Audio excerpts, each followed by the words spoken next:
Hi friends, మనకి post office requirement అయితే వచ్చింది. వీడియో ఎండ్ వరకు చూడండి. హాయ్ ఫ్రెండ్స్, మనకి సెంట్రల్ గవర్నమెంట్ నుంచి కొత్త రిక్వైర్మెంట్ అయితే వచ్చింది ఫ్రెండ్స్. ఈ యొక్క నోటిఫికేషన్ లో మనకి 4 ట్రేడ్స్ అయితే ఉన్నాయి ఫ్రెండ్స్. 4 ట్రేడ్స్ వచ్చేసరికి మెకానిక్, కార్పెంటర్, జాయింటర్, పెయింటర్, ఈ మొత్తం 4 ట్రేడ్స్ లో మనకి 4 వేకెన్సీస్ అయితే ఉన్నాయి. యూఆర్ కేటగిరీ వచ్చేసరికి 2 వేకెన్సీస్ అయితే ఉన్నాయి. ఓబీసీ వాళ్ళకేమో 1 వేకెన్సీ ఉంది. ఎస్టీ వాళ్ళకి 1 వేకెన్సీ అయితే ఉంది. ఈ యొక్క నోటిఫికేషన్ కి మనకి బేసిక్ పే వచ్చేసరికి 19,900 టు 63,200 వరకు అయితే ఉంటుంది. అన్ని అలవెన్సెస్ కలుపుకొని ప్రతి నెల మనకి 45,000 పైనే వస్తుంది శాలరీ వచ్చేసరికి. ఈ యొక్క నోటిఫికేషన్ కి మనకి అప్లికేషన్ లాస్ట్ డేట్ వచ్చేసరికి 18th జూలై 2026. అయితే ఈ యొక్క నోటిఫికేషన్ కి ఎలిజిబుల్ ఏజ్ లిమిట్ వచ్చేసరికి మనకి 18 to 30 అయితే ఏజ్ లిమిట్ ఉండాలి. ఏజ్ రిలాక్సేషన్ కూడా ఉంది. ఎస్సీ ఎస్టీ వాళ్ళకేమో 5 years ఏజ్ రిలాక్సేషన్, ఓబీసీ వాళ్ళకేమో 3 years ఏజ్ రిలాక్సేషన్ అయితే ఉంటుంది. ఈ యొక్క నోటిఫికేషన్ లో మనకి ఎడ్యుకేషనల్ క్వాలిఫికేషన్ వచ్చేసరికి 10th fail are pass, 10th fail అయినా కానీ పాస్ అయినా కానీ ఈ యొక్క నోటిఫికేషన్ అప్లై చేసుకోవచ్చు మనం. ఈ యొక్క నోటిఫికేషన్ మనకు వచ్చేసరికి ఆఫ్లైన్ విధానంలో ఉంటుంది. ఆఫ్లైన్ విధానంలో ఈ యొక్క నోటిఫికేషన్ అయితే ఉంటుంది. అప్లికేషన్ ఫీ వచ్చేసరికి ఈ యొక్క నోటిఫికేషన్ కి అప్లికేషన్ ఫీ వచ్చేసరికి ఇండియన్ పోస్ట్ ఆఫీస్ లో అయితే మనం పే చేయాలి 100 రూపీస్.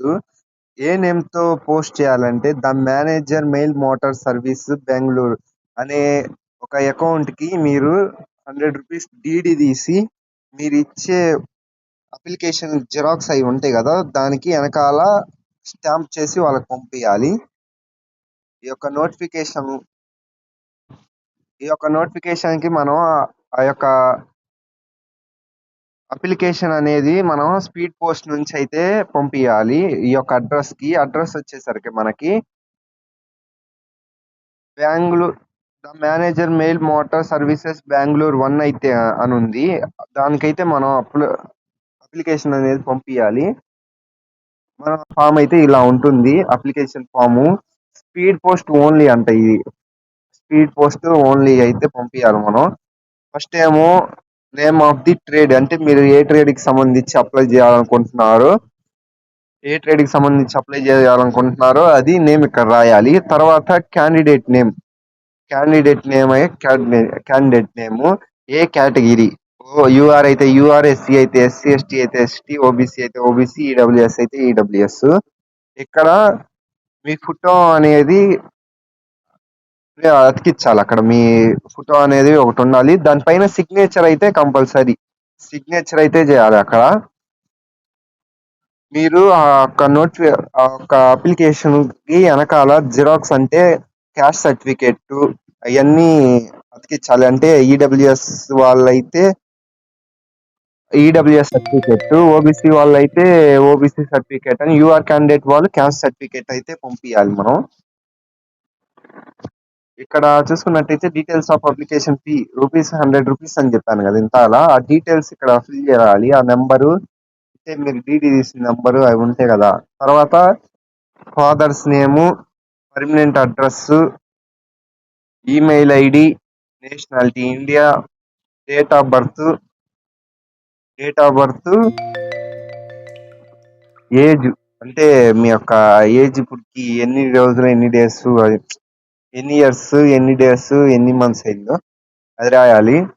ఎడ్యుకేషనల్ క్వాలిఫికేషన్ వచ్చేసరికి మీరు year of passing, name of college, year of passing, class 8th class ఎప్పుడైతే పూర్తి చేశారో ఆ యొక్క ఇక్కడ మెన్షన్ చేయాలి. ఇక్కడ మరి మనం చూసుకున్న ఈ యొక్క నోటిఫికేషన్కి వచ్చేసరికి మీరు వెనకాల అంటే జిరాక్స్ పెట్టడానికి దీంట్లో ఏజ్ ప్రూఫ్ అంటే date of birth, educational qualification, technical qualification, driving licence, దానికి సంబంధించి మీరు వెనకాల అయితే జిరాక్స్ పెట్టాలి. వాటి మీద మీరు సిగ్నేచర్ కూడా ఖచ్చితంగా ఉండాలి.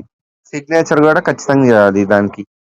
ఈ యొక్క నోటిఫికేషన్కి అప్లై చేసుకుంటున్న వాళ్ళు తొందరగా అప్లై చేసుకోండి. మనకి లాస్ట్ డేట్ వచ్చేసరికి తొందరలోనే ఉంది. ఈ యొక్క నోటిఫికేషన్కి మీకు ఏమైనా డౌట్స్ ఉంటే క్లారిఫై చేస్తాను. Subscribe my channel.